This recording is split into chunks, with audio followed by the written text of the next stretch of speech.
gaba ake gane zurfin ruwa mutane da na tsaya ake gargadin rayuwar na zaune. Da na gaba ake gane zurfin ruwa mutane da na tsaya ake gargadin rayuwar na zaune.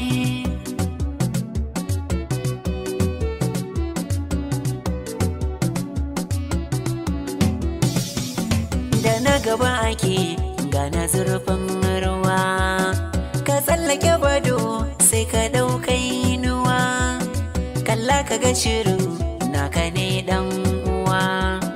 domin kuwa yana taimakon rayuwar mutane. Da na gaba ake gane zurfin ruwa mutane da na tsaye ake gargadin rayuwar na zaune. Da na gaba shirin na da daɗin gani. Shirin da na gaba ake gane zurfin ruwa shiri ne da ke gayyato muku manya-manyan mutane don jin yadda suka sha gwagwarmaya a rayuwa domin ya zama abin koyi ga na baya. Assalamu alaikum dai takwan, don kuma ina muku matuƙar godiya da wanga kira da kuka kuma da wata gayyata da kun kai min a cikin talabijin kuma albarka kuma wanda ya kunshi ciya da yadda kace ƙasa kusan 57 cikin kasoshinmu, don ka ina muku godiya ubangiji Allah saka muku da alheri. Amin. To a ranka da masu kallon mu za su ji ɗan takaitaccen tarihin ku tukunna kafin mu shiga cikin wannan shirin. To alhamdulillah, ni dai sunana Alhaji Abdullahi Zamu. Lalle sunana Abdullahi Zamu, an aihe ni a kuka bakwai magaza can a kilo 6 da dogon dutse. Can ne lakwal ta primaire da nan kuma na zaka dogon duci na yi sai eje, na bar sai eje a 1992. To da na barta kuma na shiga harka kasuwanci, daga kuma kasuwanci kuma har yau muka shiga siyasa, kuma yau ga mu ana yi da mu alhamdulillahi muna ta yi. To masu kallon mu za su ji ta wani bangaren akan ce maka ɗan kasuwa, wani bangaren kuma ɗan siyasa, a wani wuri kuma malami. Ya aka yi ka tsanduma cikin harkokin siyasa musamman da kuma kasuwa? To lalle sai in ci kasuwanci ta riganyo siyasa da na bar lakwal, amma da ba kuma ni tsunduma cikin siyasa. Lalle kuma abin da ba ni ra'ayin shiga siyasa, lalle sai in ci tun tashin mu da mun ka bari lokacin nan an ka buɗe siyasa ana yi kaɗan muna yara, muna bayan manyan waɗanda muka tare su can dogon duci muna siyasa, kuma mun kaga suna yi yadda suke yi kaɗan muna kama musu da ƙurcen mu dai duka dai mun zan kamar dai yan makarantar su, muna makaran koyo tare su. Kaga shi yasa da abin har ya bani shawa, har ya burge ni, har ni shiga, kuma har Allah kai ni bisa wanga matsayi na yau a siyasance dai sai in ci karkaran mu inda muka yanta dogon duci babu inda ba a sani ba da sunan siyasa da muke ta tarayya, kuma Allah da iko na yasa turar da na shiga siyasa ban san wani farti ba in ba tarayya ba. To honorable Abdullahi mu gode fare da gaske da wannan gudunmuwa. To za mu so mu ji ita siyasa musamman idan aka yi magana ta mutum ne za ka ga ya shiga cikin harkokinta don wata manufa. Za mu so mu ji menene ya sa ka tsunduma cikinta, menene manufarka ta shiga ta? To akwai manufa kwarai, inda ita shi siyasa ka san daɗa sai mu ci siyasa ba nan na ta fara ba, ta fara tun daga tura har ta ka gare mu, kuma abin da yasa mun ka shige ta mun gane kamar ya kamata a ce kowace gunduma ko ne gari cikin wanga tahiya na zamani ya kamata a ce shina da wakilai, shina da wakili bisa ga tahiyar siyasa wadda ake yi. Shi yasa inda zamani ne canza ya zo na iko ya koma na siyasa, kenan dole ne ya kamata a ce kowa duk wanda ya kamata ya shige ta. Inda in ka shige ta kaga shi zai sa a yi da kai, a yi da ku, a yi da karkararka, a yi da mahaggarinku. To baya ga kasuwanci da ka tsandama a lokutan baya da kuma harkokin siyasa da ka shiga, masu kallon mu za su ji akwai wani abu da ka taɓa yi wanda yake da wani tsari ko kuma wata shiga ƙungiya wadda za a taimaki kamar al'umma ne koko? To lalle ban shiga wata kungiya ba wadda zan iya ce ma na shiga wadda zan iya kama ma al'umma, amma ni a tare da kungiyoyi waɗanda na gani vraiment ga yadda suke iya yi suna taimaka ma al'umma. Ni kuma budin da Allah ya min cikin kasuwanci na wanda nake yi, inda Allah ya sa na tsundumi cikin siyasa, kenan cikin abin da nake iya yi na kasuwanci na kenan shi sa ganin yadda na ga kungiyoyi suna yi zuwa tallafa mutanen karkara, suna tallafa mutane, to shi ma nisa kuduri ga rayuwata a cikin matsayin kasuwanci na cikin society kita ta kasuwanci na ta etablissement ita kenan duk abin da nake iya yi nima shi sa kaga ina waiwaya gida, ina taimaka mutane, ina taimaka matan karkara, ina taimaka ma da ciza waɗanda ba su da ƙarfi, kuma mata waɗanda kamar bisa ga ɗan kasuwancin su dai irin wanga kasuwancin wanda ne bai ƙarfi na ƙauye ana tallafa musu, inda shi dai duka wannan ya biyo ne cikin wani tsari da wani ONG karbi inda yanzu akwai waɗanda muke iya ba bashi mu ba su tallafi, in sun kai kwata 6 suna juya su sake hada kuma su biya kuma halwa sai a sake a ba waɗansu. To kaga wannan abin muna tayin shi kuma na ga unhwanin shi, saboda yau Allah ɗaya na ga irin yadda ya gara ma kowa bakin ƙarhinka na haka yi, to kuma muna fatan nan da gaba kuma in Allah muna buɗi to za mu yi shi kuma fiye da haka nan. To za mu so mu ji a matsayinka na shugaban matasa na PNDS tarayya da kuma irin yadda kake jajircewa wajen ganin cewa ka tallafa al'umma musamman kamar yadda ka faɗa. Za mu so mu ji tun daga hawan wannan mulkin shugaban ƙasa Muhammadu Bazum zuwa yanzu da kuke da mulki, za mu so mu ji wani abu ne kuka kawo ma matasa. To alhamdulillah abin da an kawo matasa lalle sai mu ce hawan iko tun na Bazum zarke yau matasa alhamdulillah bisa ga jam'iyyar mu ta tarayya mun samu ci gaba kwarai. Saboda me yasa zan ce mun samu ci gaba kwarai, abinda zan iya ce ma in ka ɗauka tun ga kwangare kinmu kanin ma kwangare tare da Muhammadu Isu ya ɗauki Bazum ya ɗauki iko, ka gani yau cikin gubernaman ɗin shi akwai matasa, kuma saboda an ga ƙwazon mu na yan nan yanzu har ma sun ba mu falalaciya yau matasa ko ina ai musu wuri saboda su kama, kuma saboda ai tare da su, kuma saboda su ma su koya su iya. To shine wannan muna cikin shi bisa kuma wannan muna musu godiya da wannan kula da suka yi muna tare da su, kuma muna ganin abin da suke kuma suna kula da matasa. To mun gode Honorable Abdullahi da wannan gudunmuwa. To idan aka yi maganar matasa musamman a kowace ƙasashe na Afirka, za a ga cewa matashi wani lokaci bai da tunani irin na babba, sannan kuma matasa suna da halayya daban-daban, wasu kuma suna shaye-shaye, wasu kuma lafiyar lau. To tun daga rike wannan mukami za mu so mu ji baka taba samun wata barazana ba akan matasan da ke yankin ka? To lalle yankin mu dai mun kai alhamdulillah, saboda yau sai in ce ma turar da yau shekara ta 3 don dauke nauyin matasa na Dogon Dutse, kuma ina jin tun lokacin da mun ka dauke shi duka mun yi irin waɗanga abubuwan da kaka ce kama a koya, kuma mun sha kunni kuma muna ta gargadi menene matasa, kakka yadda ka bar matasa a karazubi. Menene karazubi? Babu canza miyo, babu tattauna. To kaga wannan abin da yasa turar da muka ɗauka lokaci zuwa lokaci muna gamuwa, in mun ga wanga yan gari gobe muna ganin kyawun ga anguwa, mu gana musu mu gaya musu bisa take da ake da kuma abin da ya kamata su yi, kuma su ɗauki kima irin tamu, su ɗauki koya gare mu bisa ga yadda muke tahiya. To kaga wannan abin yau har ya kai kimanin ya sa matasan mu alhamdulillahi ko kira mun kai ko dare ko swahe yau kai tsaye sai ka iske matasa su kaɗai sun zaka, ba ma sai mun wahala ba, ko kuma ba sai dacci zan namu na gaban mu ba sun wahala. har ma yanzu sai in ce ma a ƙasar Dogon Dutse talmanki mayan na ma sun ga ƙwazon mu, sun ga ƙwazon matasa na Dogon Dutse da suke ta yi. Yau sai in ce ma duk abin da ka ga ana yi taron da duk za a yi sai ka iske ma yanzu yau an ba mu wannan ragama, an ba mu wannan nauyi in na mobilization na a haɗo mutane, in na kuma jan hankalin mutane na a game da ma a zo ga siyasar. Yau sai in ce ma duka an ba mu wannan nauyi saboda an gani ke vraiment mun taka rawa a zo a gani, kuma an ga mun ɗauki hanya ta dattizawa bisa gargaɗin da sun kai muna bisa ga tahiya da matasa. Kuma shi yasa sai in ce ma yau in ka ɗauka a wajen mu dai bisa ga takiyar matasa mun ga canji iri-iri. inda yau duk siyasar da an kai duk abin da an kai da kai kuskure kai ratan matasa to ka wadi iko Allah. To a honorable zamu so mu ji me yasa mutane musamman yan party na wato PNDS da kuma matasa da wato mata da ke Dogon Dutse suke ta ambatan sunanka? To alhamdulillah ni yanzu ka gani akwai waɗansu labari ma kamar yadda ka ji shi ni ma haka sai in jiya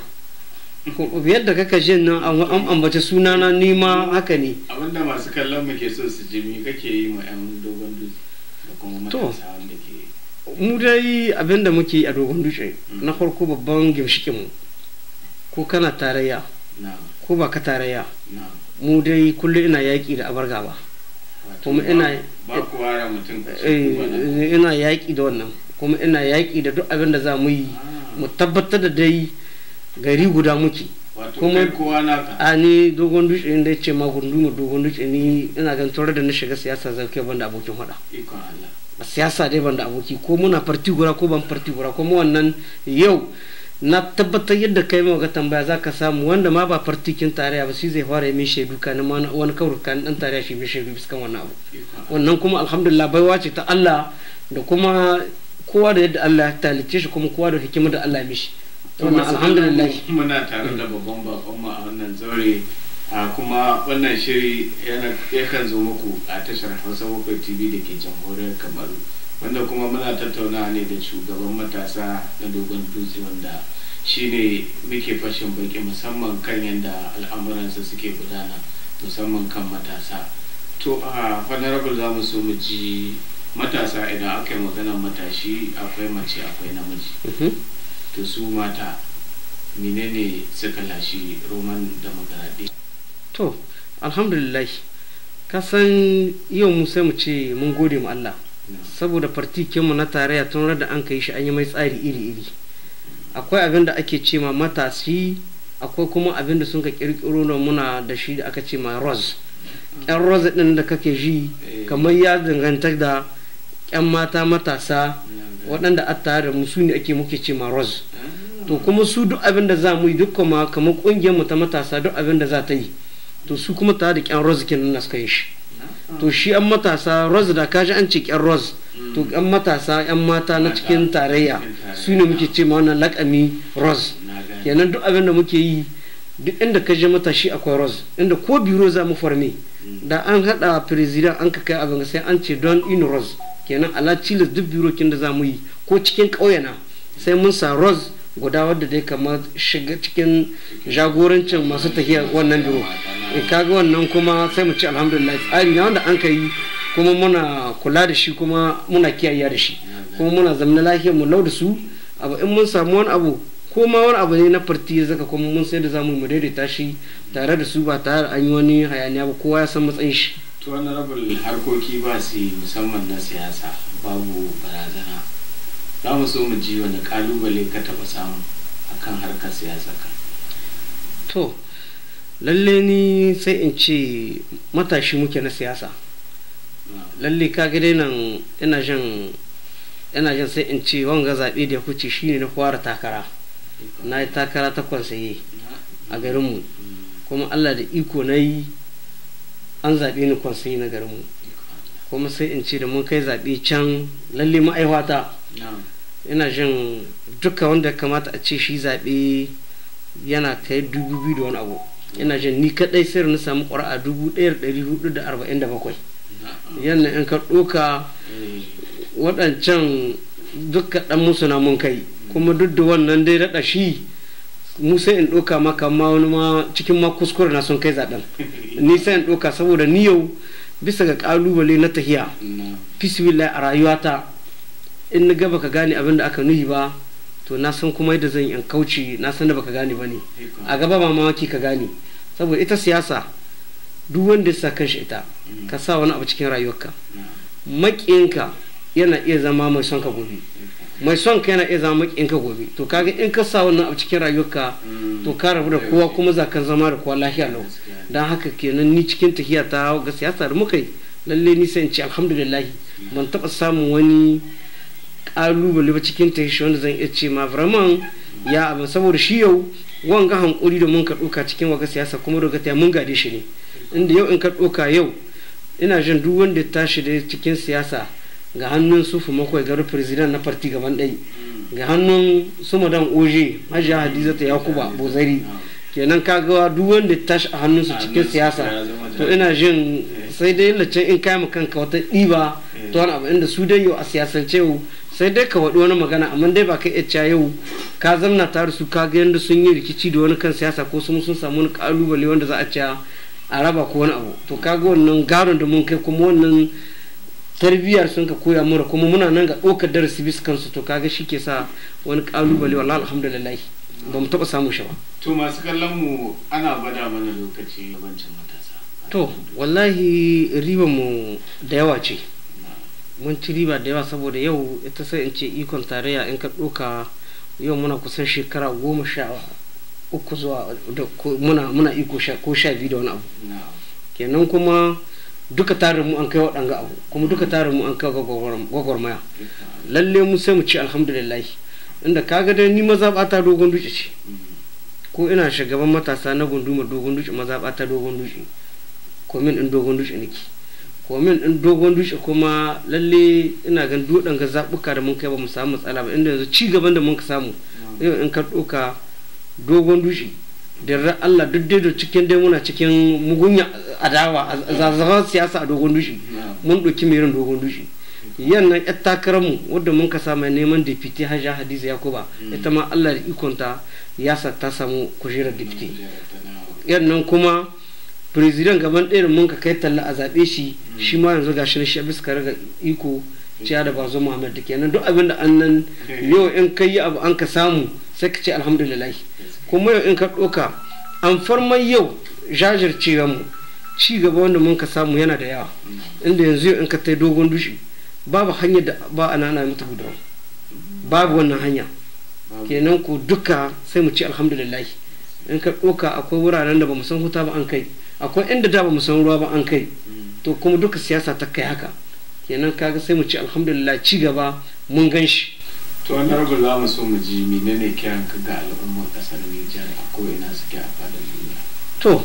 ni kira da nake yi ga al'ummar Nijar duka gaban ɗai da matasan mu kowa da kowa, saboda yau duka wani matsaloli da kaka gani ga matasa na ke tashi, in ka ji ma an ce babu zaman lahiya wani waje matasa na, abinda nake kira ga matasa ya kamata mu tausaya mu kasar mu, ya kamata kuma mu tausaya mu kanmu, saboda yau duk abin da za a kira mu ka zo ka yi cikin ƙasarka don ka haddasa wani abu wanda ba shi ba, to ka tabbatar da wanda ya kire kan nan ba masoyinka na ba. To ni abin da ke kwata duk inda matashin mu yake mu zaka mu duk mu gyara ƙasarmu, mu haɗa hankalinmu wuri guda don ƙasarmu mu zamna lahiya, shine babban arzikin ƙasa. Duk ƙasar da babu zaman lahiya kenan babu ci gaba gare ta, kuma mu matasa duk abin da waɗanga shugabannin mu ga yi muna suke share ma wuri, saboda su shekarunsu ya tahiya, kenan matasa su ne da aiki baya, saboda in akwai tsawon lokaci su ne da sauran lokaci, kenan duk abin da waɗanga ga yi matasa na suka yi masu, kenan duk inda ɗan Nijar yake mu zaka mu sa mu ake cewa mu yi hankuri da juna, mu kama mu junanmu don ci gaban ƙasar mu, ai zaman lahiya don ci gaban ƙasar mu kuma don arzikin ƙasar mu ya haɓaka. Shi nake kira ga duka ɗan ƙasa yake. To mun gode kwarai da gaske ta wannan gudunmawa honorable. Tashar Hausa 7 TV ta kawo maka ziyara ta bazata, ni za ka ce ma wannan tasha? To lalle sai in ce na gode muku, dan wanga shi na zan iya ce ma kun kamin ziyara ta bazata, haka ne. Na gode muku kuma ubangiji Allah saka muku da alheri, Allah ya ɗaukaka wanga gidan TV na Hausa 7 naku, Allah ya gwada mana kuma wataran yadda mun kai haka kuma kun zo mun shi cikin annisuwa cikin kwanciyar hankali, kuma kun yi min waka taboyi, ina muku godiya ubangiji Allah kare ku, Allah kai ku gida lahiya. To masu kallon mu gwarzo kenan, jarumi gwani kuma uban matasa musamman na dogon dutse da ke garin Niyami a jamhuriyar Nijar. To masu kallon mu a madadin dukkan abokan aiki da suka tallafa shirin nan ya zo gare ku, da kuma shi kanshi jajirtaccen na wajen duniya mai gidan talabijin na Hausa 7 TV Dr. Abdullahi Sado, ni Musbahu Abubakar nake cewa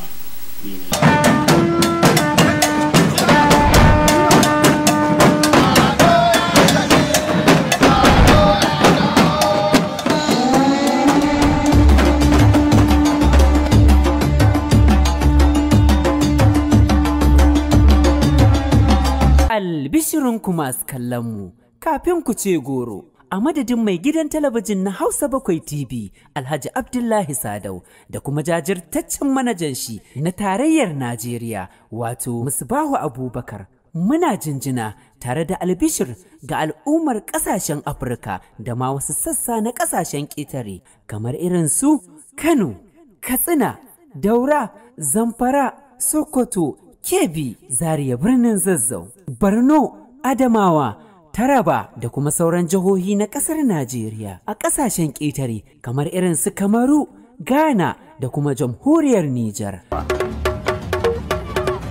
Hausa 7 tauraruwar al'umma. An ce tafiya maganin gari mai nisa ce. Hausa 7 asalin gona ya al'umma kuji kuya ce. Hausa 7 ai Hausa 7 tasha ta TV ta zarce. Haske ya billo ta ko ina ku tsaya ku jamali ya ce. Haske ya billo ta shirgo Hausa 7 kauye da gari mai daɗin kallo. Tauraruwar al'umma ta yi fice. Ilmantarwa duka